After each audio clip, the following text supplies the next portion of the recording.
बिस्मिल्लाहिर्रहमानिर्रहीम। अस्सलामुअलैकुम जी, मैं हूँ इकरा तारिक। तो कैसे हैं आप? आज मैं लेकर आई हूँ आप लोगों के लिए ऐसी बर्फ़ी की रेसिपी जो आप लोगों ने आज से पहले कभी भी नहीं खाई होगी। ये स्पेशल बर्फ़ी बनाई जाती है सर्दियों में और इसका सर्दियों में ही बहुत ज़्यादा फ़ायदा है। इससे आपके जोड़ों के दर्द, पट्टों के दर्द सभी दर्द हो जाएंगे एकदम से दूर, और इसे बनाना भी है बेहद ही आसान। सो आप लोग इसे ज़रूर से बनाइए, बच्चे बड़े सभी इसे बेहद शौक से खाएंगे। इसे आप लोग रात को दूध के साथ ले सकते हो या फिर एज़ जैसे आप लोगों को खाना अच्छा लगे। सो चलिए आइए ये मज़ेदार सर्दियों की सौगात को बनाना करते हैं शुरू। यहाँ पर आप लोगों ने कोई भी बड़ा सा बर्तन ले लेना है या फिर कढ़ाई, उसमें आप लोगों ने पूरा 2 कप घी इस्तेमाल करना है। घी आप लोग मेजरिंग कप से भी मेजर कर सकते हो या फिर घर का कोई भी 1 कप ले लो। सारी चीज़ों को आपने उसी से मेजर करना है। 2 कप मैंने यहाँ पर घी लिया है, तो पे क्या करेंगे, फ्लेम को मीडियम ऑन करके घी को हमें मीडियम सा गर्म कर लेना है। बहुत ज़्यादा गर्म नहीं करना, और फ्लेम को सारे प्रोसेस में आपको मीडियम ही रखना है। हो सके तो मीडियम टू लो कर लीजिएगा, बट मीडियम टू हाई नहीं करना। 3 कप इसमें बेसन डालेंगे, जिसे पहले मैंने अच्छे से छान लिया था। और ये देख सकते हैं पूरा 3 कप ही आपको ग्राम फ्लोर यहाँ पर इस्तेमाल करना है। अब आप लोग चाहते हैं बहुत ही मज़े की बने, दानेदार बने, आधा कप इसमें सूजी यानी कि सेमोलिना का इस्तेमाल करेंगे। 3 कप बेसन लिया है और आधा कप हमें सूजी लेनी है। इसी तरीके से मेजरमेंट को फॉलो करना है।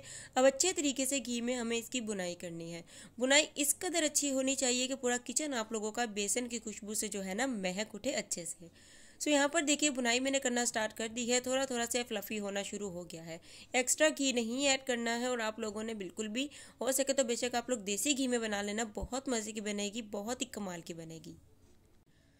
यहाँ पर देखिए इस तरीके से जब बुनाई होना इसकी शुरू हो जाएगी ना, वेट में बेसन बिल्कुल लाइट हो जाएगा। आप लोग चम्मच चलाएंगे ना, आपको खुद बहुत ही मज़ा आएगा इसकी कुकिंग करते वक्त, बुनाई करते वक्त, कि चम्मच बहुत ही लाइट सा हो जाएगा। देखिए बुनाई हमें इसकी इस कदर करनी है कि इसका कलर थोड़ा सा लाइट ब्राउन की तरफ, बिस्कुटी कलर की तरफ चला जाए। अब इसमें जाएगी खास चीज़। 4 चम्मच आप लोगों ने सौंफ लेनी है, जिसे थोड़ा सा आप लोगों को दरदरा कर लेना, ग्राइंड बहुत ज़्यादा नहीं ग्राइंड करना। और इसमें थोड़ा सा ड्राई फ्रूट जाएगा। ड्राई फ्रूट आप लोग अपनी मर्ज़ी का इस्तेमाल कर सकते हो, और जितना आप लोगों का दिल करे ना उतना इसमें ड्राई फ्रूट डाल सकते हो। जितना आप लोगों का दिल करे उतना ही इसमें इस्तेमाल करिएगा।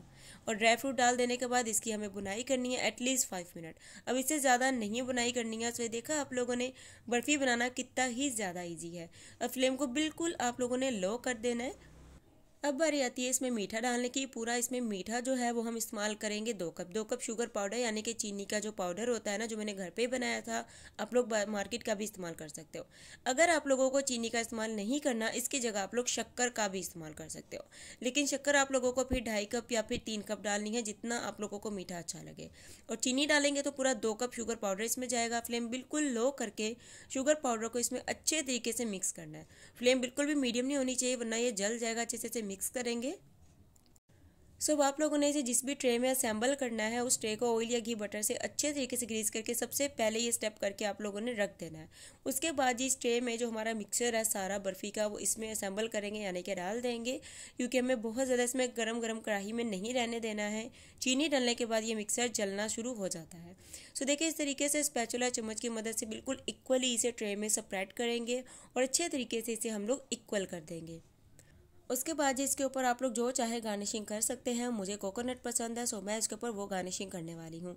उसके बाद इसे हम लोग फ्रिज में रखेंगे तकरीबन 10 मिनट के लिए, क्योंकि हमें इसे 50% तक ठंडा करना है। उसके बाद हमें स्टेप करना है। यहाँ पर देखिए जब इस तरीके से ये गार्निशिंग हो जाएगा ना 50% के लिए, आप लोग इसे फ्रिज में रख दीजिए।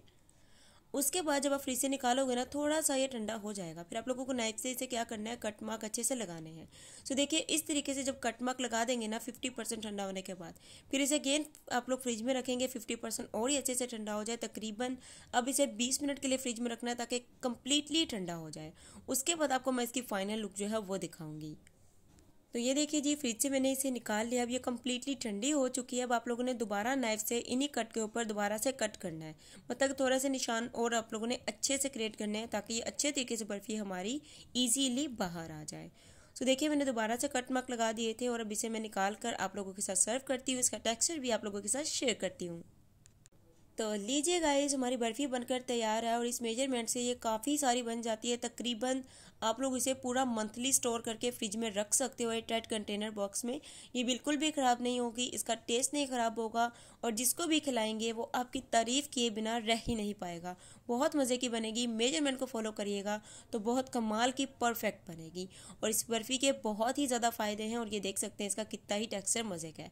सो वीडियो अच्छी लगी है यार तो वीडियो को लाइक करो, शेयर करो, कमेंट एक प्यारा सा करो और चैनल को लगे तो यार सब्सक्राइब कर दो। कर दिया तो आपकी बहन करती है दिल से, एकदम से आप लोगों का शुक्रिया। सो मिलेंगे आपसे एक और मज़ेदार ज़बरदस्त रेसिपी के साथ। तब तक के लिए क्या करना है जी, आप लोगों ने रखना है अपना बहुत सारा ख्याल और मुझे रखना है अपनी प्यारी प्यारी सी दुआ में शामिल। और इस बर्फ़ी को ज़रूर से बनाइएगा, बहुत ही मज़ा आएगा। ऐसा ना हो कि आप लोग लेट हो जाएं और सर्दियाँ चली जाएं। सो मिलेंगे एक और ज़बरदस्त रेसिपी के साथ। अल्लाह हाफिज़, take care and bye bye.